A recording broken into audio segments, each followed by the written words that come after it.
Welcome everyone to Healing Connection. This is our Words of Wisdom interview series. And today it's an honor we have Shiu with us for an exclusive interview. President of Superstars, really. And welcome, Leo. Hi everyone, nice to see you here. Leo, you have a very unique life story. You grew up not in China, but in Argentina. And so for sure you have lots of turning points in your life. Would you like to share a few of the turning points you had in your life? Well, I actually had a lot of turning points in my life, and I'm pretty sure that everyone does. But if you really want me to conclude three of my major turning points in my life, I would say that the first one is that when I moved from Argentina to Canada, right? Because I grew up in Argentina, and I didn't speak other languages other than Spanish at that time. I learned a little bit of Chinese with my parents, but basically I was like a Latin American, right? I didn't look at Chinese at all at that time. I didn't know anything about China, nor I didn't speak English. So when I came to Canada, Toronto, I started to learn English, and more importantly is that I learned how to survive on my own, because I was actually a teenager when I was in Argentina, and I had everything I wanted because I was living with my parents, and I didn't have to worry about my living expenses, my money, the things I want to buy, the things I want to study. I just had it all because my parents were there, and they were actually having a restaurant in Argentina. And but when I came here all by myself, and my father, he was actually a very strict father. He wanted me to actually learn on my own everything. So he said to me that if you want to buy anything, if you want to have a like a very, very rich lifestyle, then you have to learn on your own how to make money on your own, right? It's about time you're grown up and you need to become independent. So that was really strong. It's something that came to me very unexpectedly, and so I started to try to make money on my own, but I didn't know how to. I didn't have any friends here. I didn't know how to speak English fluently, and I was a visa student, so I wasn't allowed to work at that time. So the first job that I got in Toronto was actually playing music, playing guitar in the subway. So down the subway, there was actually a contest every year held by CNE. It's called the TTC Subway Musician Contest. So I had to go through the contest and get my license, and I started to play music in the subway. At that time, I realized how hard was to make money, right? So money came to me like very easily and naturally when I was a teenager. But then when I was, trying to make money on my own, I realized that wasn't really easy at all. And since from then, I did really appreciate every job opportunity and every chance of making money, right? And at that time, I realized like how hard my parents, they were trying to accumulate the asset that they have. And it was actually a blessing that I had everything when I was, at a younger age. So things, happiness and success wasn't actually something that it's set by default.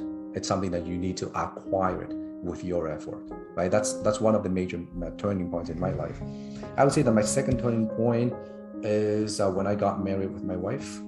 And I'm pretty sure that all married couples will in some degree agree with me that after you have a happy marriage life, the decisions you're going to make, it's all like together with your partner, right, with your spouse. So before I made a lot of mistakes, and no one is perfect, and marrying to someone who actually complement to my mistakes and we complement to each other, we became more perfect, because no human is perfect, right? But if you're actually getting with someone whose mentality and talent and skills and personality and overall complements what you have, that will make the family, more towards perfection. And every decision since after was actually made with my wife. I wouldn't be here, having this company, and I wouldn't be able to have this kind of success without the help of my wife and making our decisions together. So I think that was my second major turning point in my life. So what I'm trying to say with the second turning point is marrying to someone that it really complements you and helps you, and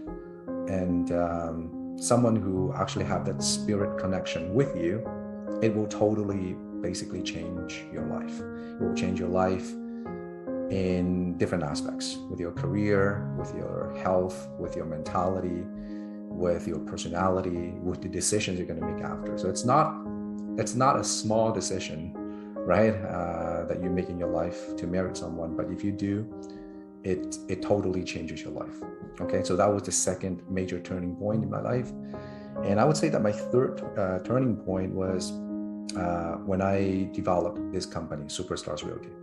I used to work on my own for so many years as a real estate agent and went to different companies. But at that time, I was just, working on my own business, right? Working on my own. So I only mind my own business. I did not have to mind someone else's business. But after I got my own company, things are different, because not only I have to do my deals, but now I have to train and also, take on the responsibility of, looking after the agents that I recruit and the agents that I train. So that sense of responsibility taught me a lot of lessons. One thing that I learned is that if you want to become successful, you always have to help other people to become successful. Only when other people become successful and make money, then you can become more successful and get more money. Okay, so, and I heard about all this kind of theories when I was younger, but one thing is reading out from the books and hearing from somebody and experience it yourself, right? So once you try it yourself, you're going to realize that, wow, this is really true. This is really inspiring. And that's what kept me motivated all these years by cultivating, educating, and training other people, because I know that if you want to take in, you need to give out first, right? And so that's one of the reasons I created this company. Okay, because I wanted to actually help other people, and by giving a hand to other people, ultimately you will be more successful on your own. So those are the three major turning points in my life. Wow, that's amazing. Yeah, your story is really inspiring. So, and we know that you've managed many teams from a diverse cultural background, and you are able to speak 8 different languages fluently. Would you mind sharing with us the secret of mastering the languages? Thank you. All right, so learning language is actually my hobby. When I was a kid, as I said, I grew up in Argentina, so my first language was actually Spanish, and I did not speak any other language aside from Spanish until 9 years old. So when I was 9 years old, my parents told me that, well, you have to learn Chinese because you're a Chinese, right? And then I started to learn Chinese. Because my parents were actually Cantonese, so I started to learn Cantonese and Mandarin at the same time. So in that time, I realized the importance of speaking different languages, because knowing different languages, it can open up a whole world, in your business, in your life, in your career, in your friendship, anything, because this world is so diversified. I know that right now the business has been all globalized, especially with the evolution of the technology, with the social media. Now we can easily get connected with people from around the world and get our business, in an international level. But the only thing that wouldn't change is that this world has different cultures. It's very diversified, and every country, every culture basically speaks different languages. And not only it's the language itself, but the culture and their mentality is way different, right? So that's something that you just can't use a translator to translate, because using a translator to translate, it can never be accurate for the first place, no matter how advanced the technology gets. And second, it will never get into someone's heart, right? So let's say if I'm talking to someone from another country, and if I use like a Google Translate and send them a text message translated by Google, it won't actually get to their heart. They could possibly understand what I'm trying to say, but it's hard to establish that kind of trust and that kind of connection, because after all, humans communication, it's something, it gotta be something human, and it shouldn't be something just based on technology or robotics, right? And I think that linguistic, it's an art, and technology will never be able to replace art.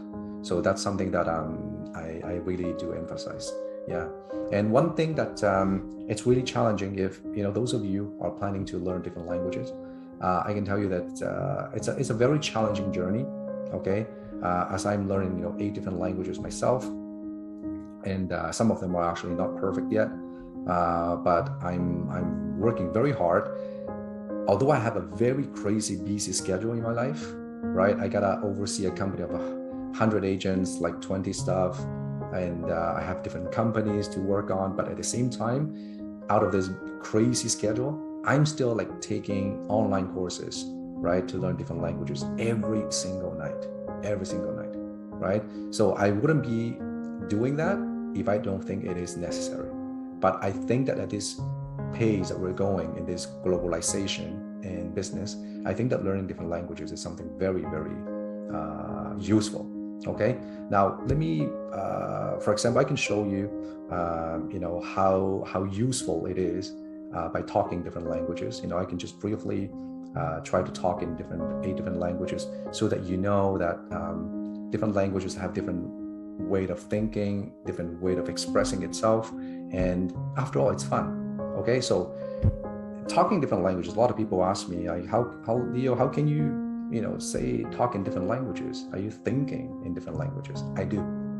So I never do think, when I speak in in a certain language, I never think in just one language, like my mother tongue or my native language, right? If I do that, it wouldn't be fluent.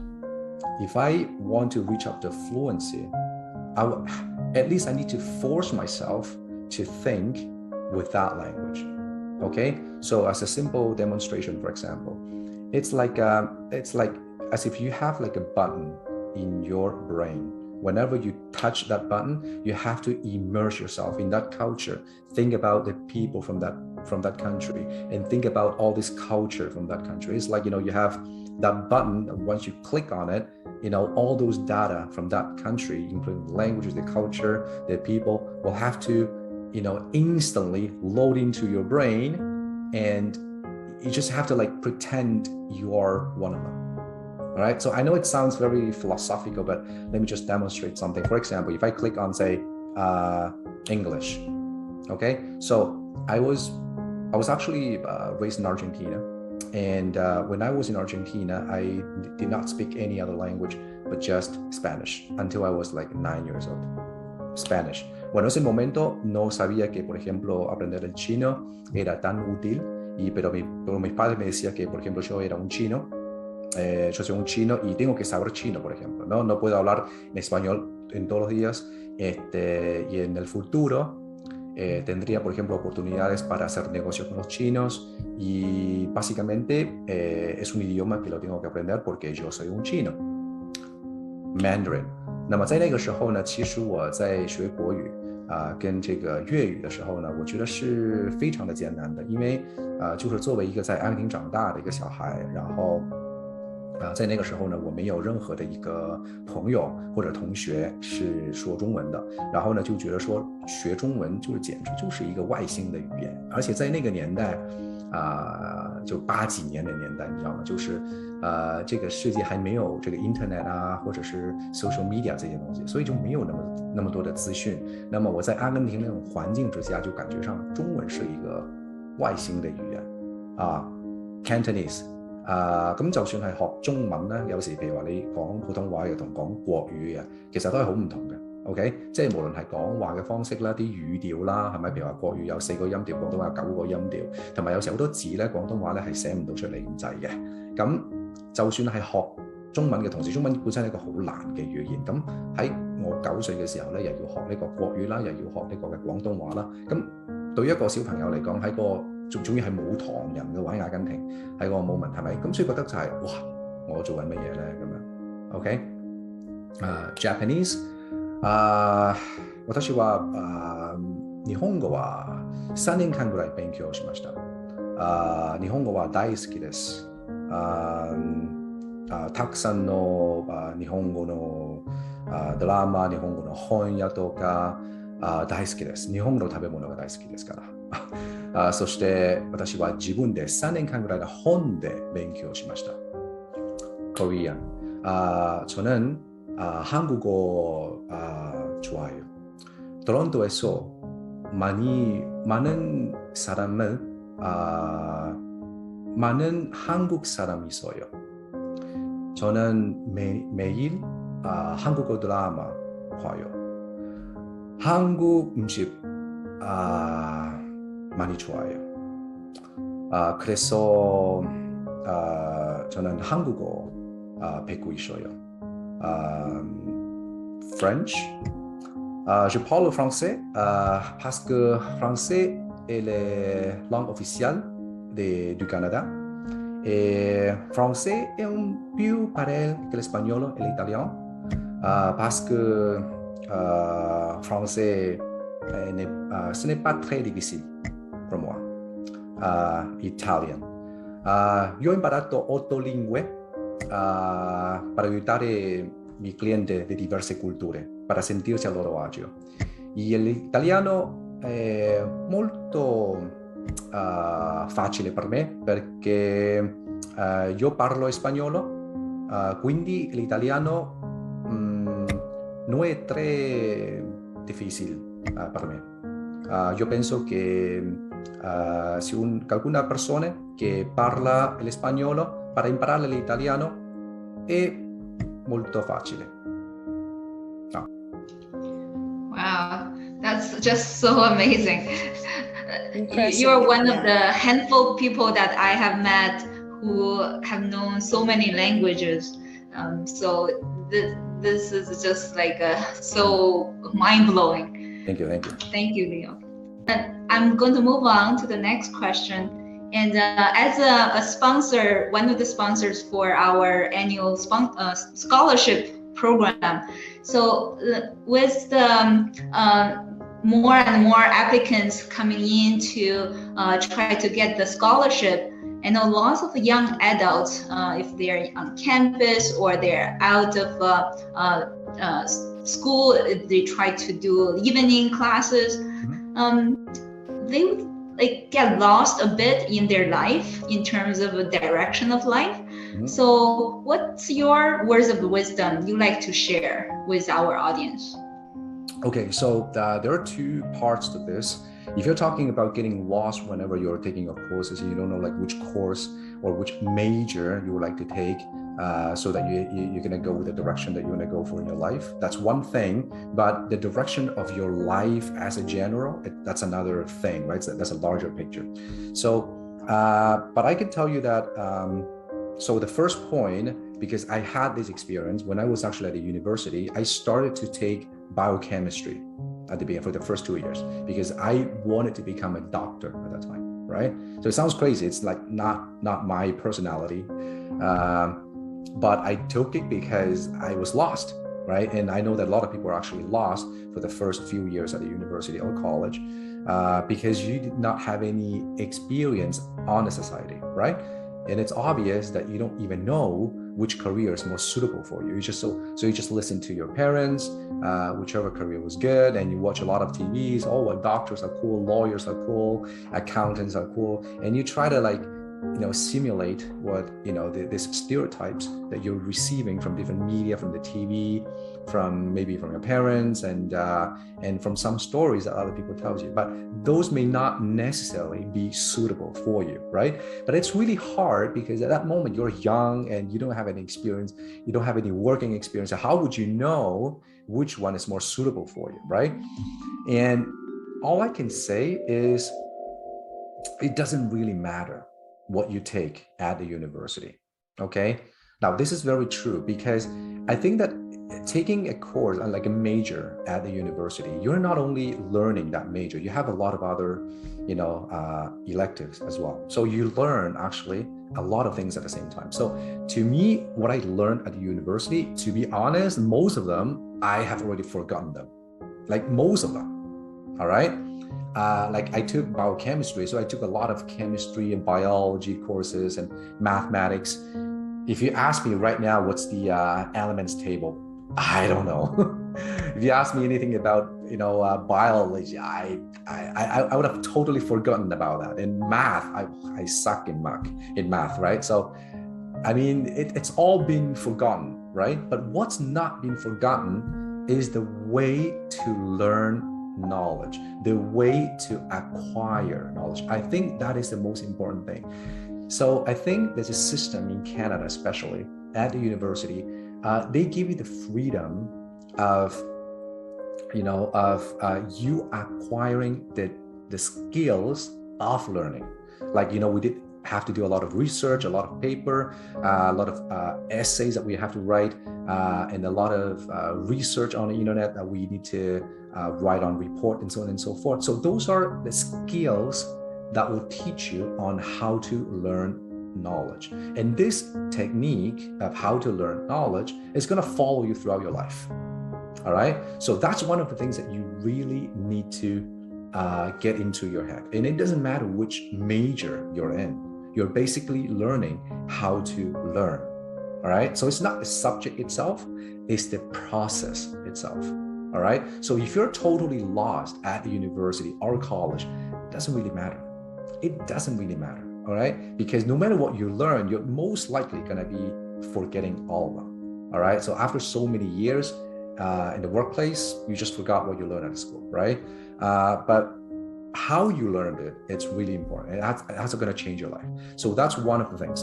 And the second part is the direction of your life. If you're feeling lost because you feel like you're totally, maybe you don't have a sense of direction of where you're going to be heading to, what career I want to aim at, what I'll be doing in the future, and so on and so forth, right? We all always have this kind of uncertainty and struggle in our life, not only student life. I can tell you that even though for a lot of people who are actually at the workplace right now and they're trying to get a direction, they're lost. And they keep on changing their direction, keep on changing their career. Trust me, I've seen like people, like even at my age, are actually keep on changing their direction all the time. All right. And that's because they're lost. All right. Now, this kind of lost, all I can say is this. I mean, there's no perfect direction.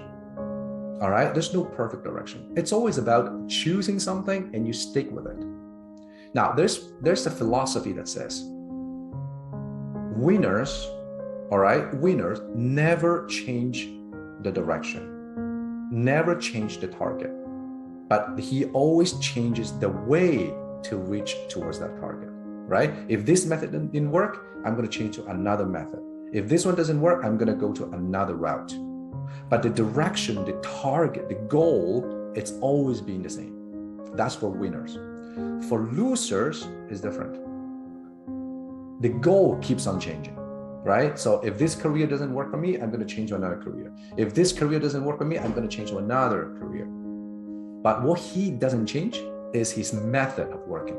He always uses the same method, always giving excuses to himself, always procrastinate, always delay things and whatever. He never changed himself because he never blames on himself. All right. He let's say he failed in one career and he just thought that, oh, it's just this career, this problem, this market, right? It's not suitable for me. I'm going to change to another market. But he never changed himself, right? So that's the difference between winners and losers. All right. So in my perspective, if you're getting lost, just think of something what you're good at and what you're passionate about. Every one of us, we gotta have some sort of passion. Every one of us. All right. So that passion could have been built during your younger ages, due to your hobbies, due to your family, due to the environment that you grew up. Doesn't matter. It doesn't matter what it is, but you could use that passion to merge into your career. All right. And not just doing that hobby. Okay. So let's say you are a, linguistic hobbyist, right? So you like to learn different languages, right? So to some people, they may just keep on learning languages and maybe, do some tutoring or becoming like, like a language teacher. That could be fine, right? Or you could use that language and merge into something else, right? So if you're passionate about something, it doesn't really mean that you just need to do that thing. You could use that thing as a tool to merge into your career. So for example, like I like languages. I like learning language. That's my hobby, right? But I'm not a language teacher myself. I'm doing real estate. Okay? So it may seem to you that real estate and language are totally irrelevant. But to me, it's not. It's totally relevant because I could use my language skills to farm different culture, different background, different communities. That's what I do. That's why I have like clients from all over the world. I have clients from 8 different backgrounds, and that will expand my market. For example, I like video production. I like videos and music production myself. I used to be a video production myself, right? I did not pursue that career. Instead, I used the video production technique that I got and merged it into my real estate company. That's why I'm doing a whole bunch of real estate videos, real estate marketing contents, right, for YouTube and so on and so forth, right? And I think that that's the best usage of my video production technique. You see? So whenever you're good at something, you just don't need to think. You just need to think outside the box, right? And unleash the endless possibilities that you could use with your talent and with your passion. So if you're lost, stick with your passion. Stick with what you're good at, what you like, and what you're passionate about. That's my point. Wow, that's amazing. Thank you so much, Leo. So that's the words of wisdom from Leo, and hopefully you learn something. And this is a personal development little mini course that Leo just offered everyone. So thank you so much, Leo. And so if you want to check out the company's website, it's superstarsrealty.com. So thank you, everyone. Bye for now. Pleasure. Thank you. Bye-bye.